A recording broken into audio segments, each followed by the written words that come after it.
Oh my God. Holy shit, guys. Listen, okay? Listen. I just woke up, all right? Like I still have my PJs on. I haven't like done my hair. I literally was just about to have a delicious Mexican breakfast. Okay, and I just Google oversimplified because I thought I saw something. That's right. That's This video correct. was made Oversimplified, baby. possible by NordVPN. Click the link below to stay safe online and get a huge discount. This video. So holy shit, Oversimplified just uploaded this random last of the year video. And you know what? I'm loving it. The pig war. You know, I call myself a history guy. I have no fucking clue what he's gonna talk about, but I know that it's gonna be awesome. So, guys, let's have breakfast together, all right? But you know, get yourself some fucking quesadillas too, all right? With half a Coke, and let's watch this shit together, all right? Come on. Video was made possible NordVPN, by yeah. NordVPN. Click the link below Sponsor to stay me, safe NordVPN. online Like, and what get the a fuck? huge discount off a 2-year plan with a 30-day money-back guarantee. Trouble sleeping? Need someone to snuggle? Yeah. Then why not snuggle? Yeah. Me! The limited edition Oversimplified plushie is available for pre-order Oh for my a few days God. only. Get it quick along with some beautiful new character pins. Look at Jefferson. us, boys. We've only gone and bloody done it. We beat the Brits and secured independence. Now to expand westward and conquer the rest of the continent. Thomas? It looks like a bunch of different people already live out west. What? Oh no, that means we can't expand. I hate my life. Whoa, whoa, whoa. I didn't say they were white people.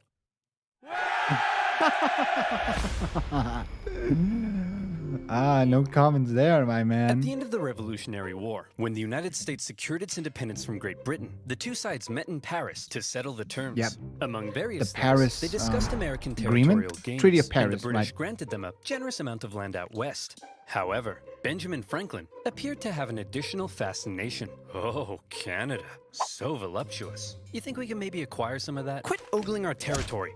But look at those curves. I'd worry less about Canada's curves and more about your own curves, Benjamin. Many in America suggested that one day, the Canadian colonies should become a part of the United States. In response, Britain suggested that many in America should shut the hell up. Well, if Britain wasn't going to give up Canada, then the two sides had to agree on where to put their border. Easy enough for the most part. Follow some existing borders, add in a few rivers and lakes, maybe even a parallel for good measure. But then there was a question. What would happen here? Straight line, straight line. And so it was. The border would go from the northwesternmost point of this perfectly oval-shaped lake and continue in a straight line westward until it met the Mississippi River. Perfect. Or was it? Well, as it turned out, the lake didn't actually look like this, but like this. And the Mississippi wasn't here, but here. So in the end, none of that made even the slightest bit of sense. Don't blame the Founding Fathers. They were just using the best map available. Blame the guy who made it. But to the minds of the day, the issue had been solved. And it was finally time to start getting along. Oh, back to war they go. The Glorious War of 1812 saw the Americans try to invade Canada, and the British burned down the White House. But when all was said and done, it was pretty much a draw. And once again, America and Britain had to enter into peace negotiations. By now, both sides realized the original border they came up with was a piece of hot garbage. And since America had also recently obtained a huge amount of land from Napoleon, they decided they would need to re-examine the border issue. Straight line? Straight line, straight line. And so it was. To fix the problems of the previous border agreement, they decided to go from the northwesternmost point of this lake, as had been previously agreed, down to the 49th parallel, and from there the line would go straight as an arrow up until the Rocky Mountains. But beyond the Rockies, the two sides couldn't quite agree on where it would go next. Oh, the Oregon because territory? Both sides Yeah, claimed the for territory sure. beyond the Rockies was theirs. See, throughout its early history, America as a nation had its eyes heavily fixated on all that juicy land out west, ripe for invasion. I mean, settlementation. America wanted to expand. Not only was it their right, some believed it was a destiny given to them by God himself to Manifest multiply destiny. and spread across the continent, like rats. Honestly, that's a foreigner. It's kind of a weird concept. like you you you you thought you had a right to expand just because you thought you had that right. I mean, it's kind of weird, like not basing it on any on any logic. It's just yeah, we deserve to be a nation that goes from coast to coast. So fuck it. Or disease. Okay, guys, just before we take over everything, God definitely said this is what we're meant to do, right? Yeah, that's what he said, right? Isn't that what he said? And who was it who spoke to God? It was Billy, right? I thought it was Sharon's cat. I hear voices all the time. Well, it was one of us. There's no way we made this whole thing up to justify a ruthless collective imperialist tendencies. All right, well, in that case, let's get out there and make the world a better place, just as God intended.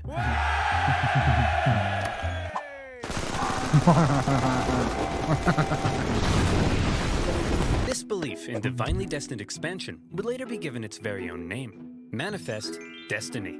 But America wasn't the only one interested in controlling the Western territories. At the time, Canada was made up of a number of colonies, collectively referred to as British North America. This one over here was owned by the Hudson's Bay Company, a British charter company dedicated to turning as many beavers as possible into as many felt hats as possible as quickly as possible, and the indigenous people became a key supplier. As a result, the British were also eager to control the land out west and secure that region's valuable resources, and in particular, the Great Columbia River was deemed vital to the beaver business. So when it came to the question of what would happen to the border beyond the Rockies, the conversation went a little like this. The line should keep going straight because we're manifestly destined to gain the entire North American continent. No, we need this river so we can keep scalping beavers. Look, why don't we just draw the border along the river? That way we both have access to it. Well, that would be a completely fair compromise that protects the interests of both parties. But no. And there's no way I'm ever going to agree to it! Having come to a roadblock, both sides simply agreed that for now, they would jointly occupy the Northwestern Territory. They were both free to settle and trade there. But rest assured, the agreement was only temporary. Eventually somebody shit was gonna go down. Listen, Yank, we can jointly occupy this land, but I ain't sharing anything else. I don't want to see you using my toothbrush. I don't want to catch you wearing my underwear. And I don't want to catch you using my computer and selling my data to advertisers. Well, then you, my friend, should use NordVPN. What the fuck? Do you like giving strangers your passwords to your visa protected on client country, people boundaries, manifesting destiny, and a joint occupation of Oregon? And one man living here who felt the territory should be British was James Douglas, the Hudson's Bay Company's no-nonsense chief factor at Fort Vancouver.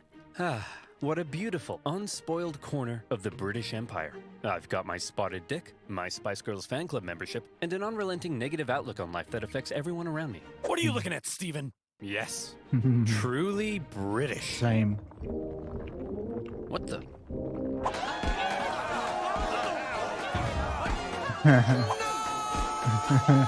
The problem for men like Douglas was that many Americans had already begun streaming up the Oregon Trail. Gunslinging, howdy neighboring, diarrhea having. By the thousands, they were pouring into the Oregon Territory in search of land to settle and farm. This, however, crowded out the fur trade, and eventually, a very bitter Douglas and the other Hudson's Bay traders at Fort Vancouver were ordered to relocate north to a new base of operations. But the Americans keep coming and they don't stop coming. Hopped in their wagons and they hit the ground running. Didn't make sense to keep sharing Oregon when they outnumbered the Brits more than 6-1. And suddenly, the whole joint occupation deal was being called into question. Newly elected President Polk maintained that America had an obvious claim to the entire region, even implying a possible war with Britain.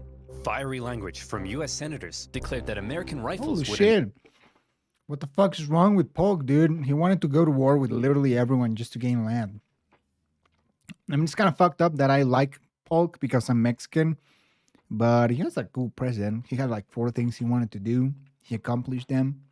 You can't hate on the guy. Annihilate the Hudson's Bay Company in Oregon, and America even gave Britain notice that it was pulling out of the joint occupation agreement. Now it's the British were alarmed as the two sides stood on the brink of war. But in the end, neither truly wanted to fight. The British favored maintaining good economic relations, while the Americans had already gotten themselves into a war with Mexico. So after a bit of back and forth, the British finally said, fine, you wanted a straight line? There's your straight line. And so, the agreement was made. The border would continue directly to the Strait of Georgia. But because the British insisted they keep Vancouver Island, it would then move south through the center of the channel and on to the Pacific Ocean. Finally, the issue of the northwest border Finally, had been dude. solved. Oh. Hold the phone. Discrepancy detected. Enhance frame, 200%. Enhance. Enhance. Some fucking islands, dude. Nope. Too far. Perfect. Now, show me the exact wording of the treaty. The line of boundary goes to the middle of the channel, and thence southerly through the middle of said channel? But there's loads of channels. So, you tell me, dear viewer, which channel is the treaty referring to? And therefore, who owns these islands? Is the wording of the treaty maybe a little too vague? Well, that's exactly the problem encountered by the people living in the area. The British insisted that the channel intended by the treaty was the Rosario Strait, and therefore the islands were British. The Americans, on the other hand, argued that the intended channel was the Harrow Strait, and therefore the islands were American. At times, the debate became rather heated. Just some fucking Even the island. individuals who negotiated and signed the treaty at times didn't seem entirely sure which channel the treaty meant, and representatives from the Hudson's Bay Company begged them to make it clearer. But thousands of miles away, the people in power simply had more to worry about than some tiny islands in the middle of nowhere. Order! Order! Shut up! All right, listen up. We got a lot to get through. The 7th Earl of Gissingham says he encountered a foul beast in the fields of Upper Fardingdom late last night and put this sketch together. Gissingham says he encountered Gissingham. foul beast in the And Fartingdom. fields of Upper Fardingdom late last night and put this sketch together? That's a poor person, Darren. Ugh, next, Lord Piddlingham says he has a new mole on his Piddlingham. backside? How is that parliamentary business, George? Oh, some islands in the Pacific Northwest are in dispute and could lead to a war with America? Boring. Who Fine, cares then? let's Yeah. take a look at that mole, George. And so, for now, the islands were simply held in dispute. Were they British or were they American? Both. I'm sure this conflict won't cause anyone to die. And one man who thought the islands were undeniably British was James Douglas, now the governor of Vancouver Island. He had already James once had Douglas. American settlers encroach on his territory and force him to move. And by golly, he wasn't going to let it happen again. As far as he was concerned, those islands were not only British, but prime agricultural land. And given the chance, those glubby Yanks wouldn't hesitate to start pitching flags with their glubby little hands. And so, he came up with a plan. If the British settled the islands first, then that would surely secure them for Britain. And so in 1853, Douglas sent an Irishman by the name of Charles Griffin, along with some Hawaiian shepherds, to go set up a sheep farm on San Juan Island. And set up a San sheep Juan farm. Island. They did. Hey. The place was rammed with sheep, 1,369 to be exact. But within those flocks of woolly cowards could also be found a number of beautiful, prized Berkshire pigs. Pigs. Oh, Porky, you look stunning. You're the greatest Aw. thing that's ever happened to me. Would you perhaps looks cute as like fuck, to go to dude. the island bowl together tonight? Oink once for no. Roll around in that cow crap if yes. Yes! I'm covered in poo and I'm the luckiest man alive! But life on the island for Charles Griffin wasn't to be a perfect paradise of pig pageants. Because unfortunately for him, the Americans also believed the island was Ooh. theirs. One day, And when the Americans think an island is theirs, they fucking go for it, dude. in 1854, an Be American prepared. customs collector was sailing around the islands on the outlook for bands of native tribesmen when he spotted something. Aha! A farm? I've got you now, you savages. Over yonder. Those are sheep, sir. Sheep, you say? What are they doing here? Let's go and negotiate with them. Negotiate with sheep? Are you crazy? I'm perfectly stable, you rat bag. Call me crazy again and I'll eat your eyes! Hello, good sir. We request to speak with your leader. Out of my way. Allow me to parley with this foul beast.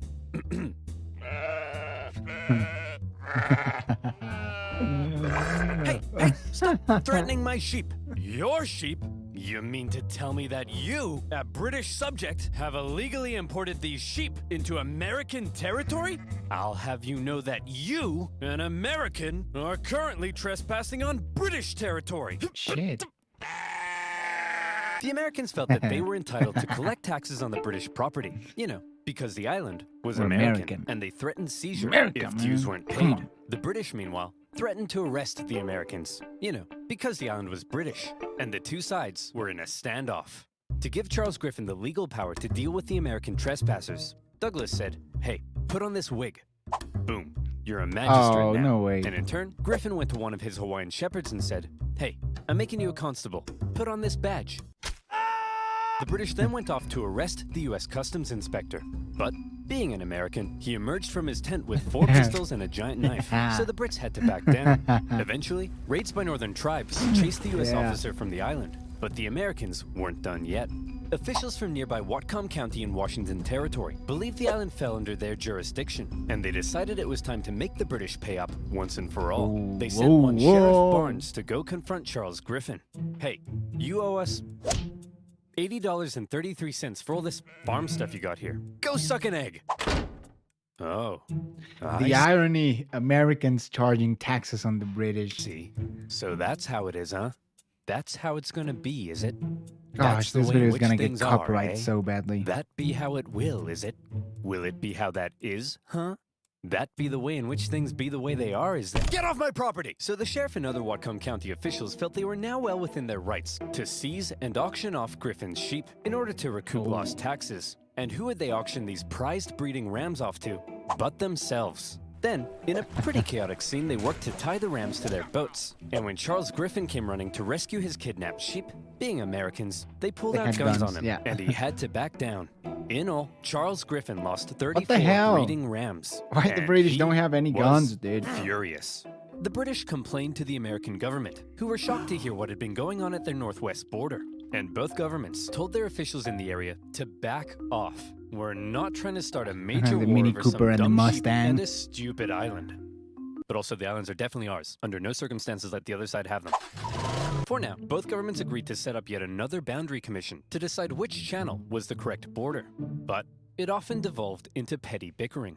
The British did make one interesting suggestion, though. We could draw the border through this middle channel and split the islands between us. That sounds very fair. That would be a completely fair compromise no. that protects the interests of both God parties. damn it. And there's no way I'm ever going to agree to it! And in the aftermath of the sheep raid, James Douglas, still stationed at Fort Victoria, became even more cautious of American encroachment into his territory. Mr. Douglas, sir, it appears an Indian has discovered you gold in the do Fraser want? Canyon, just north of here. Shut up! Keep your voice down, boy. We can't risk those glubby Americans hearing about this, or our territory here will be infested with them. No. Oh no! No.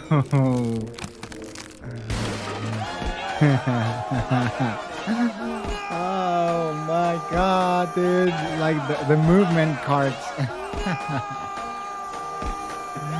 This guy The is Fraser great, Canyon gold dude. rush attracted a heap of Americans to the region. Some got lucky. Most did not. And of those that didn't, rather than returning all the way home, Just many stayed, simply yeah. decided to settle in the area. And in particular, Ooh, okay. UK, as a Mexican, okay, letting a bunch of American settlers to your land is sometimes not the best idea, all right? So you might want to, check on that. the juicy green pastures of San Juan Island were rather appealing. Believing the island was American territory, around a dozen American settlers moved there Oh, in a the dozen. late 1850s. One of them was a man named Lyman Cutler, a young man in his mid-20s, and lazy as pie. He didn't want to have to clear a space in the forest to build his home, so he said, I'll just build my cabin right in the middle of this British sheep run. I'm sure that won't make anyone mad. When he planted potato seeds in his garden, rather than building a nice protective fence around them, he said, I'll just fence in 3 sides and hope all these British farm animals have a moral compass and respect my property rights.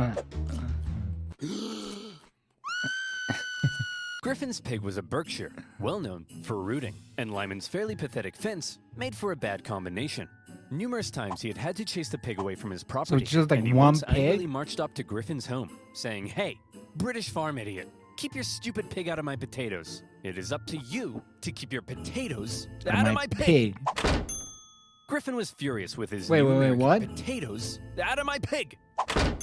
He really said that, allegedly. Griffin oh, was wow. furious with his new American neighbors. They built their homes all over his sheep pastures. And besides, what right did they have to be here anyway? It was British territory. Lyman, on the other hand, swore the local government had assured him his land claims were legitimate, and so to him, the British were out of line. Oh no, Look at he's that gonna kill sick the pig. freak. In love with his pig. Isn't that just sick?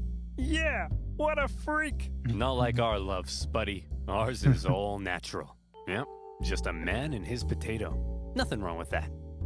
But the tension between Lyman and Griffin was just about to explode. What the? Spuddy? All right, No. you damn dirty pig. That's the final straw. No. Lyman shot the pig. Oh, After taking my a second to calm down, he God, felt bad about dude. murdering Griffin's prized boar. So he went to him and said, "Hey man, look, I kinda just killed your Shut- pig. It was eating my potatoes again, and I don't know, man, I kinda just killed your pig. Killed your pig. Killed your pig." Shit.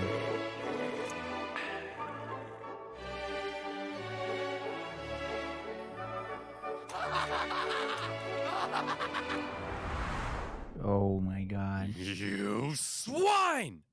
No, the swine Swine? is the one I killed. I'm Lyman.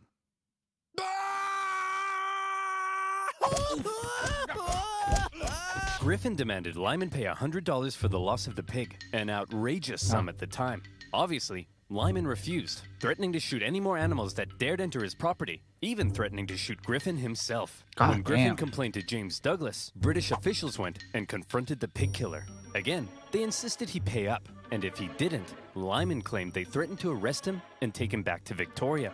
British officials arresting an American on American soil and trying Ooh, him you under don't British do law. that. Now that's controversial. Yeah. And it's a controversy that attracted the attention of an American general in charge of the Department of Oregon, one William S. Harney. This guy, General Harney, had a reputation.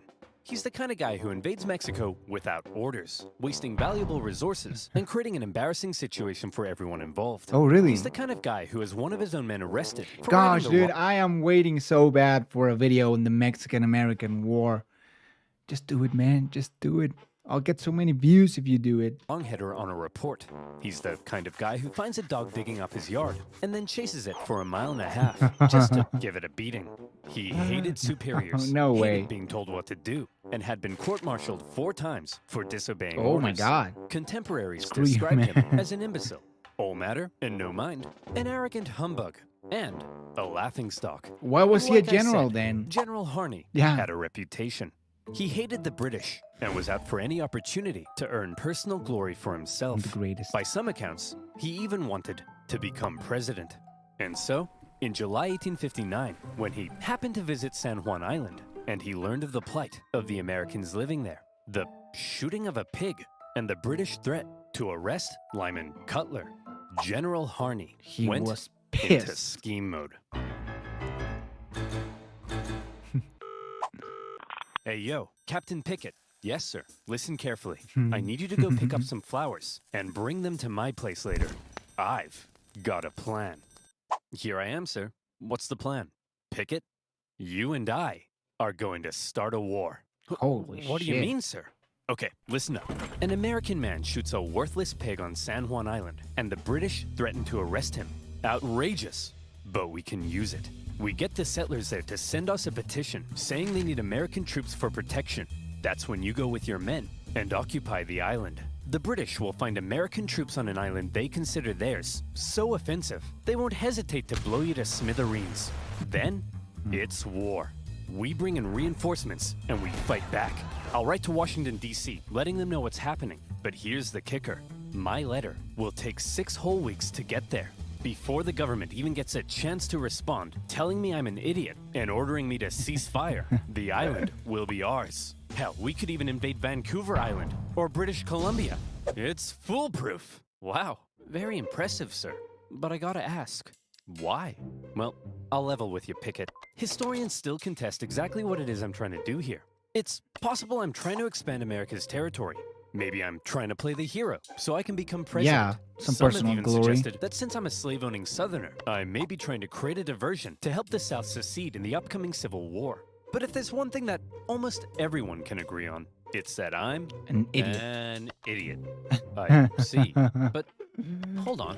What you tell me to bring Oh my flowers God, for? this is Because so Pickett, good. they're pretty and I like them! There are also historians who believe that Harney and Pickett had no secret plan at all, and were not scheming masterminds, but simply hot-headed buffoons, genuinely outraged at the audacity of the British, and trying to protect American citizens. But the fact of the matter is, Pickett took the very controversial and extremely provocative act of landing American troops on disputed territory.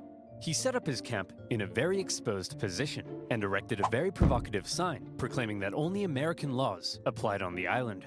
It was almost like he was asking to be fired upon.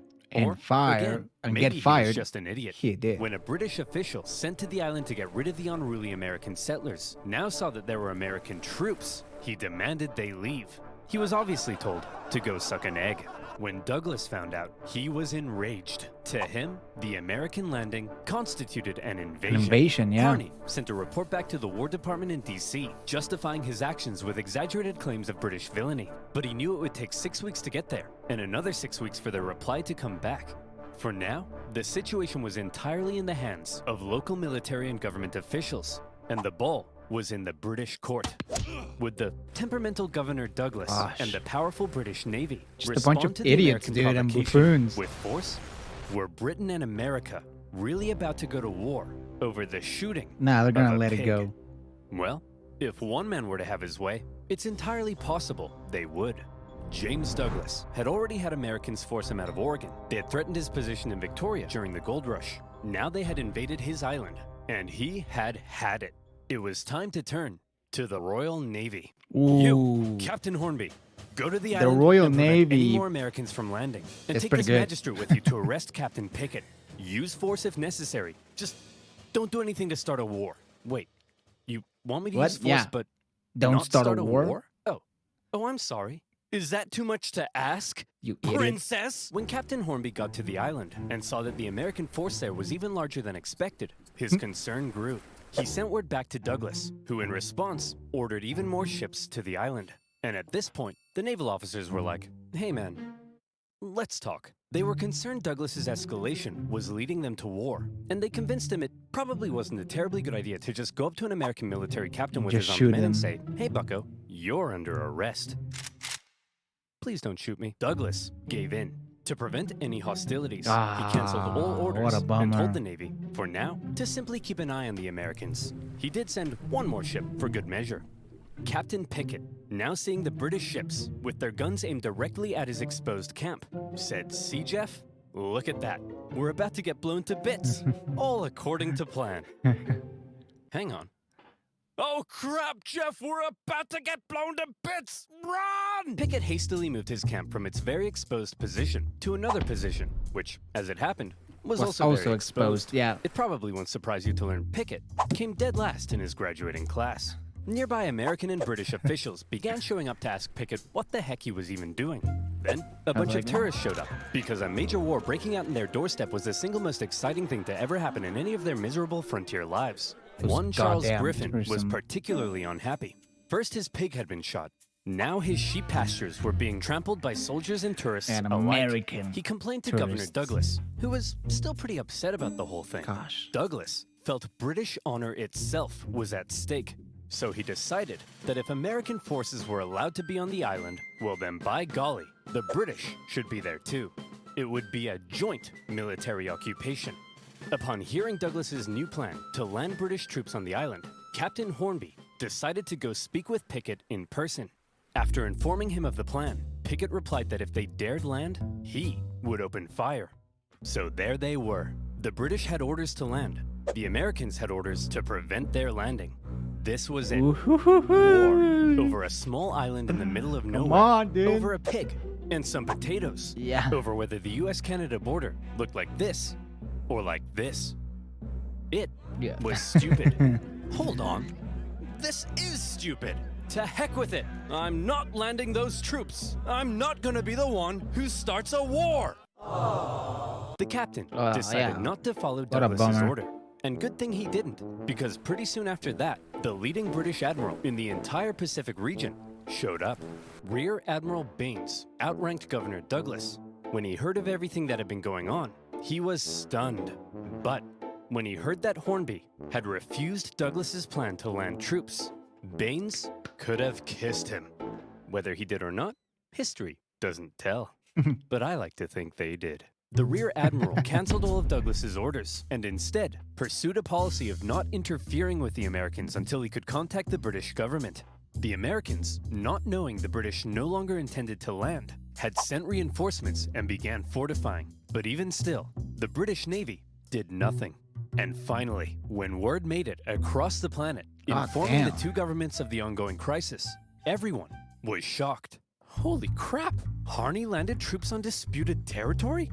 Man, I hope the British don't find out about this. Buchanan? Oh crap! Buchanan, James Why Buchanan. are we getting reports of American troops on San Juan Island? Whoa, whoa. Who's talking about I don't troops, know, man. Nothing to do with me. But you're the president. What?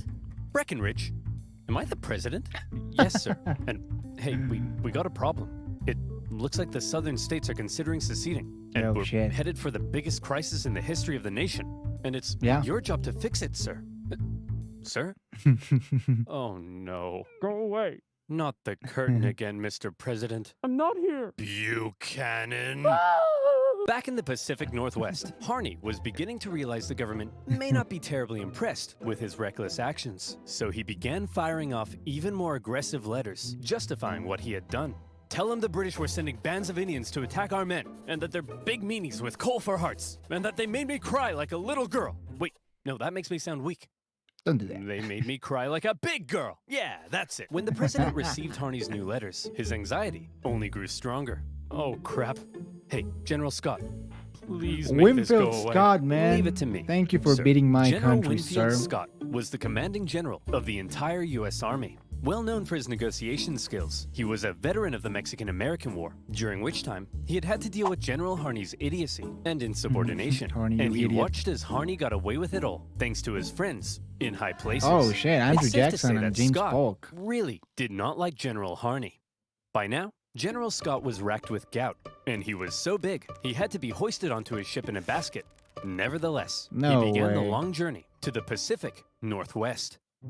Okay, everyone, get over here. Will somebody please tell me what the heck is going on? I'll tell you, General. It all started on one fateful day last summer. When his pig got Buddy? killed. All right, you damn dirty pig. That's the final straw. What? Hey, you can't get away from me! Oh, look at that pig. Nowhere left to run, eh? I'm gonna enjoy this. Lyman, if you spare my life, I grant you 3 wishes.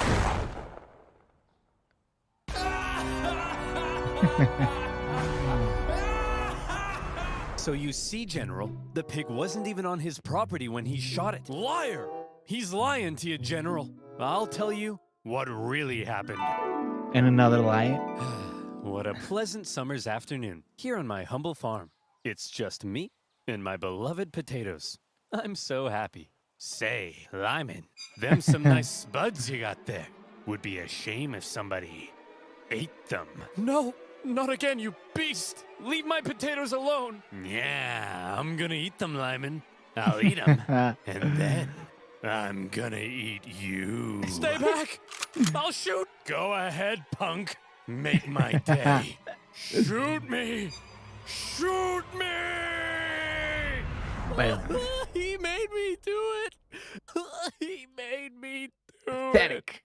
So you're telling me you guys nearly started a war Or a with pig. the strongest naval power in the world over the shooting of a pig? Yeah, now he's starting to get it. Not only the pig, sir. The British then threatened to arrest this poor, pure American soul. Thank you, General. Shut up. I don't care about you. Okay, I've made up my mind. You're an idiot. You're an idiot. You're an idiot. You're an idiot. You're an idiot. You guys are fine. And you two are the most mind-numbingly brain-dead ding-dongs I've ever encountered in all my life. And I'll see you in my office. Okay, Oh. Harney, listen. I cut a deal with the Brits. Here's how it's gonna be. Both sides will maintain a small force on the island for a joint military occupation until our two governments can decide who owns the island. Now, the only way they'd agree to that is if Pickett is removed from command, so I'm replacing him with Captain Hunt here. Now, Harney, listen to me. Don't do not, anything under any stupid. circumstances, put Pickett back on that island. Okay? I mean it, Harney. Do not order Pickett God back damn onto it, the island. dude. Understood? Yes, sir. Good. I'll see you Glebos later. Is he gone? I think so. Good. Hunt, you're fired. Pickett, you're going back on the island. All right, you psychopath. I've been waiting years for this. I hate you. I've always hated you. Harney had not only ordered Pickett back onto the island, but his department even notified the British that it did not recognize the joint My occupation God, settlement, man. while What's everyone going else on had with that decided on idiot? peace. Harney appeared to still be threatening war. Needless to say, a furious Winfield Scott soon removed him from command and sent him elsewhere. In Harney's absence, the joint occupation went ahead, and the troops actually got along together quite well. The British attended 4th of July celebrations at the American camp, while the Americans visited the British for Queen Victoria's birthday. Even Pickett became good friends with his British counterpart. War, it seemed, had been avoided, thanks largely to the level-headed actions of the Royal Winfield Navy Scott. and General Winfield Scott. Of course, the islands were still in dispute, and the question of who exactly owned them still had to be answered. That answer would have to wait, because while San Juan was at peace, the nation Oh, the was tearing South. itself apart. Fuck When you, James Civil War Buchanan. broke out in 1861, the issue of San Juan just Oh, now it's wasn't that Lincoln, of important. course. Harney, despite being a Southerner, remained in the U.S. Army, but was eventually removed from command at St. Louis Good. when his loyalty to the Thank Union God, came under dude. suspicion. More famously, Captain Pickett, a native Virginian, went on to become a Confederate general. Oh, shit. Pickett's charge at the Battle of Gettysburg remains one of the most famous moments of the entire war and marked a major turning point. U.S. relations with Britain actually soured during the war. The British, Yeah, the missing Trent their affair. supply of southern cotton, initially looked like they may intervene on the side of the Confederacy. There was the Trent affair, when Yeah. Confederate diplomats were discovered and arrested on a British mail steamer. And then there were the British-built ships sold to the Confederacy The CSS that wreaked Alabama, havoc huh. on northern commerce. When the Civil War ended, furious American politicians called on the British to pay reparations. And by now, a long list of hot issues existed between them. And yes, on that list remained, 12 years San Juan later, boundary still the dispute. issue of who owned these gosh darn islands. That issue, it was finally agreed, would be submitted to international arbitration. The Empire of Germany would decide, Ooh. with the British and Americans presenting arguments. The American argument was reportedly presented with a little more pizzazz, a little more zing. And in the end, when the Germans made their decision, they awarded the San Juan Islands to the United States. Oh, no way, man. When an aging Douglas heard the news, he said that there was no possible way the British argument had been presented correctly. But that was that. The British conceded. And on the 25th of November, 1872, Oh, the last no. British troops left the island. As the Americans entered the British camp to raise their flag, they found that the British had removed the flagpole. One last up yours to Uncle Sam. By this time, Charles Griffin had already left the island, and the Hudson's Bay Company eventually sold their sheep farm. And so, there you The have islands it. were A American. dangerous situation that almost brought two great powers to war, triggered by the shooting of a pig. But thanks to more level-headed minds and an eagerness for peace and cooperation, Yeah. conflict was avoided. And the only casualty of this pig war was, A pig. well, just a pig. But how different could things have been? What if the British had attempted to arrest Pickett? What if they had landed troops? Could the two sides have actually gone to war? Could America have invaded Canada? Could it, perhaps, still invade Canada? Think about it. Why not? We have the manpower. We have Very the dumb. arms. It's our manifest destiny. Picture a future where American Yeah. wear red, white, and blue and hail the Dun, stars and dun, stripes. dun, Where dun. Wayne Gretzky would wave the Oh, I say American flag every that. 4th of July in the streets of Montreal. Maple syrup, the greatest American food. Banff, the greatest American national park. One united nation Under the leadership of our glorious president, Drake, no longer shall we tolerate our smug neighbors to the north with their affordable insulin and endless comments complaining that I don't talk about Canada enough in my videos. That's right, Canadians. Watch your backs. Sleep Oh, with shit. one eye open tonight. Because Biden's coming, baby. And this time, he's coming with a vengeance!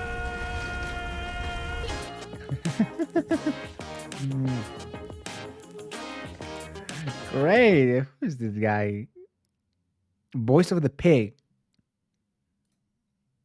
He gets a shout out for being the voice of the pig. Holy shit. Dude, that was amazing, bro. Like, for real, it was a really good video. I even forgot it was like 40 minutes. It went like this. I mean, you all know Oversimplified is great. This video is probably going to get copyrighted really badly. But anyways, I don't give a fuck. So if you guys like this video, please share, subscribe to the channel. You know the drill. And I'll see you in the next video.